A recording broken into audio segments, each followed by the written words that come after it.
kita akan membincangkan mengenai dengan World Stroke Day. Ya, Hari Stroke Sedunia. Jadi tanpa berpanjang lebar, kita akan terus saja beralih ke wawancara ini untuk lebih memahami diri kita ni mengenai dengan stroke, apa dia stroke, simptomnya, siapa yang berisiko.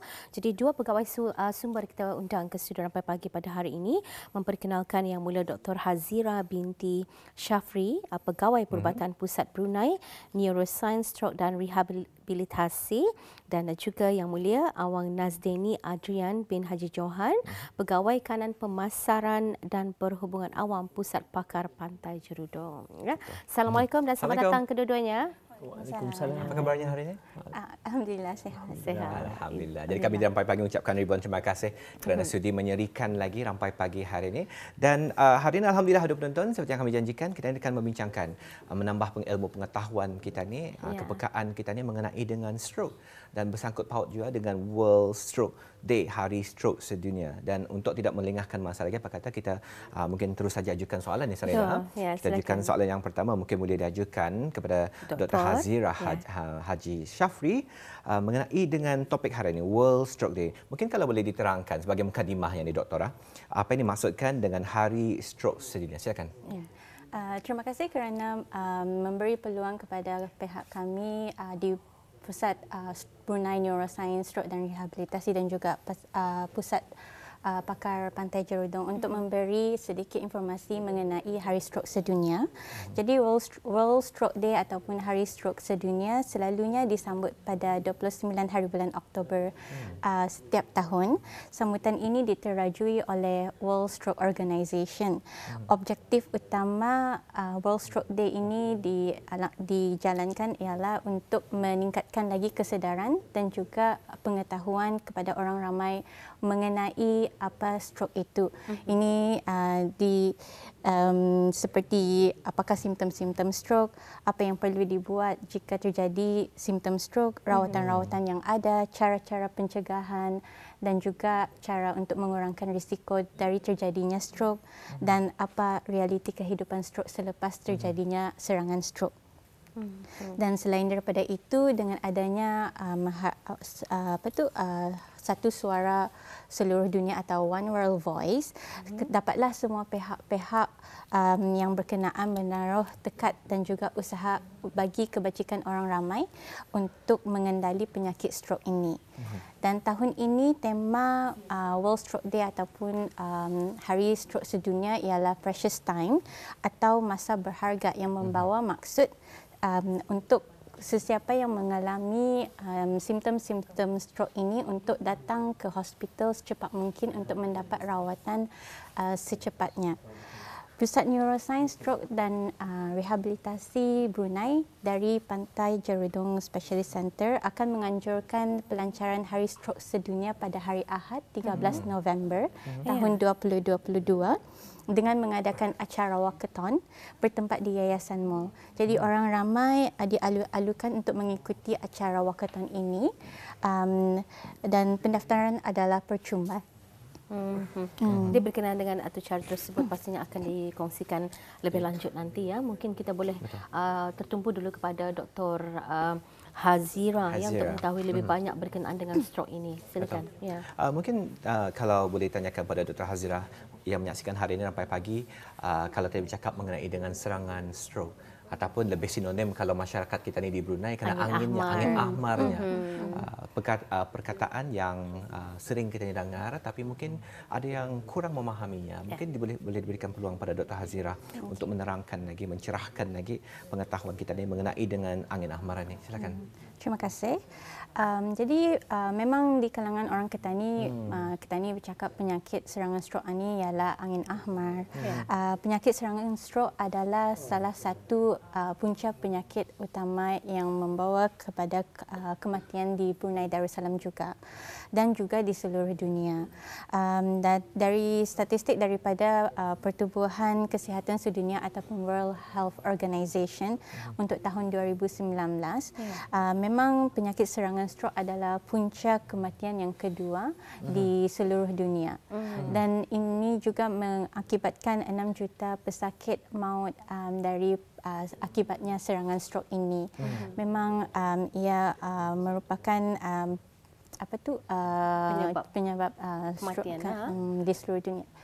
Tapi bagi negara Brunei Darussalam juga, mengikut data statistik ini di tahun 2019, penyakit serangan stroke adalah punca kematian yang keempat di negara Brunei Darussalam selepas penyakit kanser, penyakit jantung dan juga penyakit kencing manis. Kadar ini sama seperti pada tahun-tahun dahulu statistiknya di tahun 2015, 2014, 2013, 2012 dan 2011 yang mana masih lagi punca kematian yang keempat di negara Brunei Darussalam. Jadi ini menimbulkan beban kesihatan yang signifikan di populasi negara Brunei Darussalam. Kalau boleh ditanyakan doktor, mungkin dari segi pengamatan doktor sendiri, katanya bercakap mengenai dengan kadar kematian ataupun yang terkena penyakit serangan stroke ini, berpadukan pengamatan doktor, adakah terdapat perbezaan dari segi gender barangkali yang lebih ramai di kalangan lelaki atau perempuan? Bersempena saja barangkali mengambil sukutnya orang November November ni, mungkin kalau boleh diberikan sedikit daripada pengamatan pihak doktor. Bagi pengamatan di pihak medical, pihak kesihatan, memang penyakit serangan stroke ini banyak terjadi di kalangan lelaki daripada perempuan, wanita juga. Apa yang terjadi sebenarnya, Dr. Hazirah, kalau berlakunya satu serangan stroke? Apa yang sebenarnya terjadi kepada badan kita? What's the process actually yang involved dalam satu serangan stroke? Jadi memang serangan stroke ini ada dua jenis. Yang pertama ialah jenis stroke iskemia. Ini apabila sel-sel otak terjejas dan mati ataupun cedera disebabkan kekurangan oksigen ke saluran darah untuk di otak itu disebabkan oleh pembuluh darah itu tersumbat atau tersekat disebabkan oleh darah beku. Itulah yang membuat yang oksigen itu tidak berapa sampai ke otak. Yang jenis kedua ialah jenis stroke pendarahan ataupun dikenali sebagai hemorrhagic stroke. Ini disebabkan pembuluh darah itu pecah dan terjadinya pendarahan. Jadi oksigen pun tidak berapa sampai di tempat yang stroke, tempat otak itu. Jadi menjejaskan fungsi-fungsi otak otak dan juga dengan sendirinya organ kita ni. Baik, sebelum kita ni berpanjang lebar juga untuk mengetahui siapakah yang berisiko dan selanjutnya apa bentuk rawatan yang diberikan, kita kepada Nasti ini dulu ya tuan ya. Tadi ada dinyatakan antara aktiviti utama yang akan juga diadakan sebagai salah satu langkah memberikan awareness, kesedaran kepada masyarakat kita ni adalah walk a mile. Jadi saya percaya ini antara satu cara yang akan mengisikan sempena sambutan Hari Stroke Sedunia. Dapat diterangkan, silakan. Okey, terima kasih. Jadi walkathon ini merupakan satu walkathon memandangkan acara riadah. Walkathon ini adalah satu riadah yang menggalakkan orang untuk berjalan dan mengamalkan cara hidup yang sihat. Jadi sesuai ianya diadakan bagi Hari Stroke Sedunia. Di samping membantu orang untuk mengurangkan risiko dan bersenam, lebih-lebih mengurangkan risiko untuk mendapatkan penyakit seperti stroke. Jadi acara riadah walkathon ini diadakan untuk Hari Stroke Sedunia, bermulanya di kompleks terbuka Yayasan Stroke Haji Asnaf Pauqiah berdepanan dengan dermaga itu waterfront. Ini orang kita ni sebelah Kaizen. Jadi sana mulanya. Jadi kalau boleh saya terangkan sedikit jalan laluannya dan juga majlis itu. Ya, jadi laluannya kalau untuk walkathon ni, kalau kita tahu Jalan Priti yang terus melintas Taman Omar Ali Saifuddin menuju kepada Dewan Bahasa, dan di sana adalah Jalan Elizabeth II, traffic light ni orang, dan terus ke Eco Corridor. Dan dalam Eco Corridor kita akan melalui Jalan Halu yang di luar, terus sampai ke dermaga dan berbalik kepada yayasan. Jadi benarkah saya untuk menerangkan sedikit atur cara pada hari tersebut? Jadi seperti yang Dr. Hazirah maklumkan, kami akan mengadakan acara pelancaran Hari Stroke Sedunia pada 13 hari bulan, dan tetamu kehormat pada itu adalah Yang Berhormat Datuk Dr. Haji Isham bin Haji Jaafar, iaitu Ketimbalan Pengurusi Lembaga Pengarah-Pengarah Pantai Jurdong Specialist Center dan juga Menteri Kesihatan Negara Brunei Darussalam. Dan acara Walkathon merupakan salah satu acara terucara yang akan diadakan selepas pelancaran, selepas ucapan yang diberikan oleh Datuk Hisham. Pada hari itu juga terdapat exhibition atau pameran yang terbuka pada orang ramai untuk menyaksikan. Jadi antara pameran-pameran termasuklah pameran maklumat mengenai stroke, juga pameran mengenai rawatan-rawatan yang diberikan di Pantai Jurdong Specialist Center, di samping pameran daripada stakeholders dan pihak-pihak berkepentingan dan juga penaja-penaja. Jadi orang ramai boleh datang mengunjungi pameran tersebut. Satu juga saya ingin tambah, sepanjang jalan Walk a Mile tersebut juga akan diadakan aktiviti cabaran, challenges. Jadi kita mengikuti Walk a Mile, Walkathon, dan kita boleh berhenti pada stesen dan mengadakan dan mengikuti cabaran. Cabaran ini adalah seperti games di mana kita boleh ada pit stop lah. Ada pit stop. Jadi nanti bila jalan Walkathon, cuba dengan pit stop dan buat cabaran-cabaran yang diajukan. Ada aktiviti disediakan di setiap pit stop.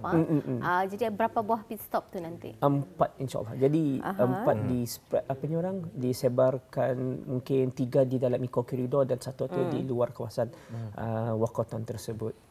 Saya difahamkan juga dalam aktiviti riadah Walkathon itu, selain daripada acara-acara games, fun games, ada pasport Walk a Mile. Apa tu? Terangkan lebih. Terima kasih.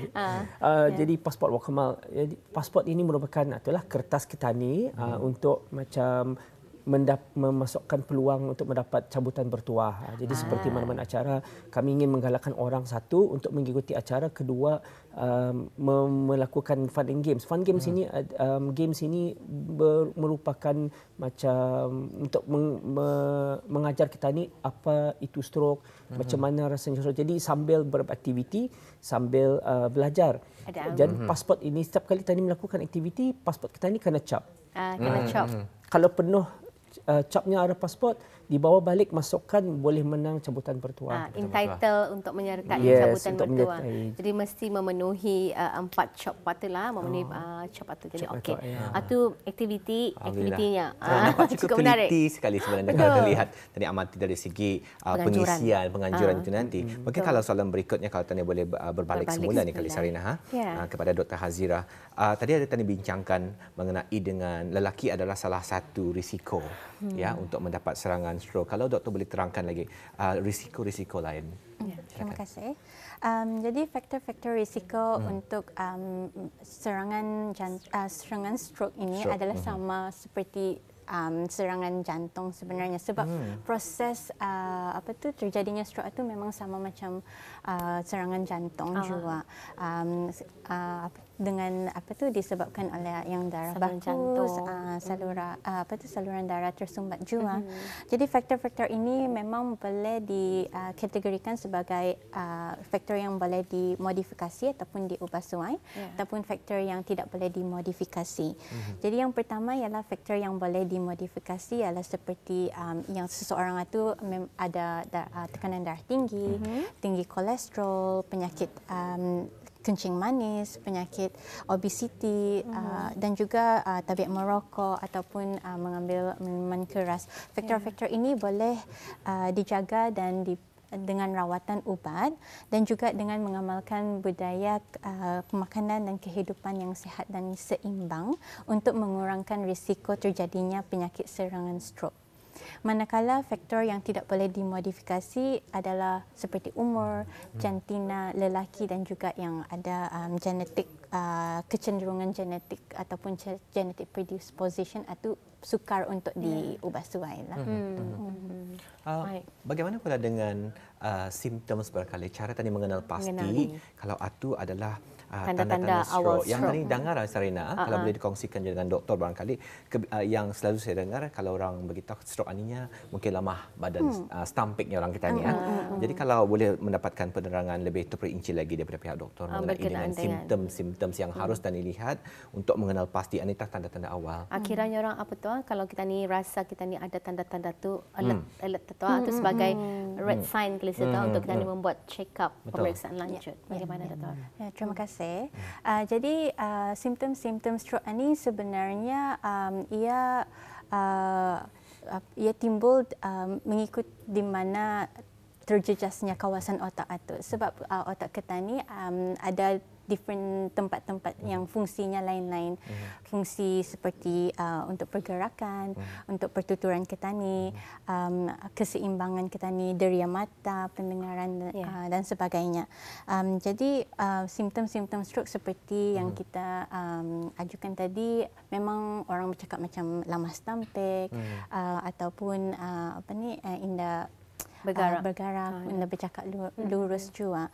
Jadi yang simptom ini memang yang perlu diperlu diambil tahulah daripada orang-orang lain, orang-orang ramai juga.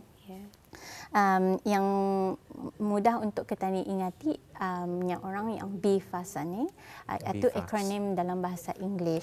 Jadi BFAST ni B untuk balance, ada ketidakseimbangannya ketika berdiri di ataupun rasa pening yang serta merta.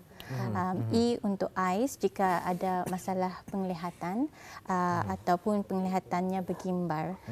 F untuk face atau muka, jika terjadi lemah ataupun kebas-kebas di sebelah muka.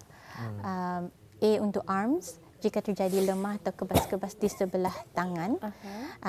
S untuk speech atau pertuturan, jika ada pertuturan yang tidak tambus, yang dah bercakap langsung. T untuk time atau masa, jadi masa untuk memanggil ambulans atau pergi ke hospital dengan secepat mungkin untuk mendapat rawatannya. Jadi adakah tanda-tanda ini sebenarnya datang sekaligus ataupun satu daripada yang lain itu macam ataupun macam mana? Selalu macam mana? Ada sebahagian pesakit yang datang macam cakap lamas tampik, the whole tampik badan, muka, tangan dan juga kaki. Ada juga yang datang macam datang paning-paning ataupun tidak keseimbangan semasa berjalan. Jadi orang-orang lain, pesakit-pesakit lain lainnya punya simptom juga lah. Jadi di mana tempatnya yang terjejas di otak itu tah timbul simptom-simptomnya tu. Jadi kadang-kadang tanda ni kalau paning umpamanya istilahnya tu nyanda papa pitam kali. Rupanya itu tanda-tanda awal stroke. Nda apa-apa aku baru rehat sekejap, apa je migraine barangkali umpamanya lah. Dan ni jangan pandang enteng pada kesakitan-kesakitan yang dialami itu. Kalau mengalami simptom-simptom yang seperti dikongsikan oleh doktor tadi, apa sebenarnya yang paling penting untuk dilakukan? Bukan apa, kadang-kadang tadi saya sendiri pernah mendengar apabila mengalami simptom-simptom macam ni, ada yang berurut dia dulu, ditahankannya dulu, makan ubat Panadol dulu dan sebagainya. Jadi saranan daripada pihak doktor sendiri, kalau terjadi apabila tadi mengetahui ada simptom-simptom tadi, apa yang paling penting sekali harus dilakukan? Terima kasih. Jadi simptom-simptom yang macam ini memang kami pun terjumpa juga pesakit yang datang beberapa hari selepas ia punya simptom terjadi, sebab dorang kan mau berurut, macam baca-baca atau kadang-kadang kalau dalam selepas beberapa hari ia masih lagi, baru tadi orang datang ke hospital. Jadi ia hari yang macam ini untuk meningkatkan lagi kesedaran orang ramai. Pentingnya untuk mengetahui simptom-simptom stroke ini untuk datang ke hospital secepat mungkin, kerana masa amat penting untuk rawatan stroke ini. Sebab kalau sekiranya pesakit yang dengan stroke simptom ini ia datang dalam masa yang golden awal itu, dalam masa macam 4.5 jam, memang ada ubat yang dapat kami berikan untuk menghancurkan darah beku yang mengakibatkan tersumbat saluran darah itu. Jadi boleh mengurangkan terjejasnya otak, cedera dalam otak itu. Jadi betapa bahayanya blood clot ini sebenarnya. Jadi bukan segitulah, kadang-kadang kita ni tu panik-panik sikit, biar tu dulu, bawa rehat. Yang paling penting tadi seperti dikongsikan telefon ambulans 991. Kalau orang akan membawa ke hospital sendiri, ke mana sebenarnya harus dibawa? Emergency? Ke klinik ke ataupun ada hospital yang tertentu atau macam mana sebenarnya? Jadi buat masa ini memang kami mendapatkan referral untuk stroke dari hospital-hospital government ataupun kerajaan. Jadi kami sarankan kalau sekiranya seseorang itu mempunyai simptom-simptom stroke untuk datang ke hospital emergency hospital kerajaan secepat mungkin. Sebab kadang-kadang kalau arah klinik, diorang perlu tunggu giliran. Jadi kalau ataupun memakan masa juga kan sudah. Jadi kalau pergi ke hospital emergency, memang nurse-nya diorang membuat diorang menceklah simptom apa yang pasien itu ada, pesakit itu ada. Jadi terus dibawanya kalau ani stroke dibawanya untuk jumpa doktor terus. Alhamdulillah. Baik, untuk akhirnya kepada Nastini ya. Sedikit saranan untuk acara yang akan berlangsung pada hari Ahad 13 hari bulan November ini nanti. Mengalu-alukan lagi orang ramai. Jadi sedikit saranan daripada itulah kami lah. Jadi hadirkanlah diri pada hari tersebut 13 November, hari Ahad, pagi-pagi awal terturun sama-sama tadi mengikuti acara walk a mile especially. Jadi dalam walk a mile itu jangan lupa aktifkan Bro Health Biz kita.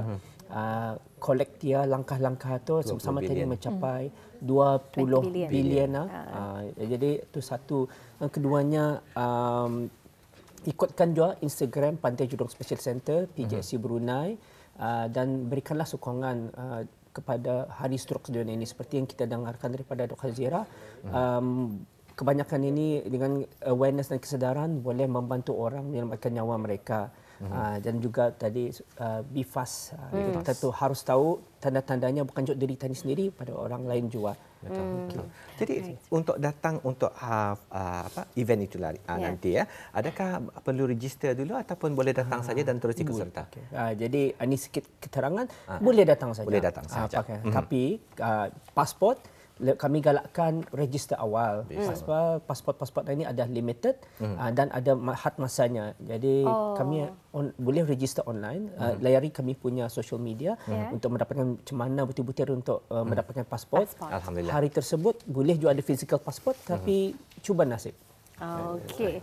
Baik, apa-apa terima kasih kita ucapkan kepada dua pegawai sumber kita, Yang Mulia Dr. Hazira binti Syafri, Pegawai Perubatan Pusat Brunei Neuroscience Stroke dan Rehabilitasi, dan juga Nastini Adrian bin Haji Johan, Pegawai Kanan Pemasaran dan Perhubungan Awam Pusat Pakar Pantai Jerudong. Terima kasih kepada Alhamdulillah. Terima kasih. Assalamualaikum. Waalaikumsalam. Alhamdulillah.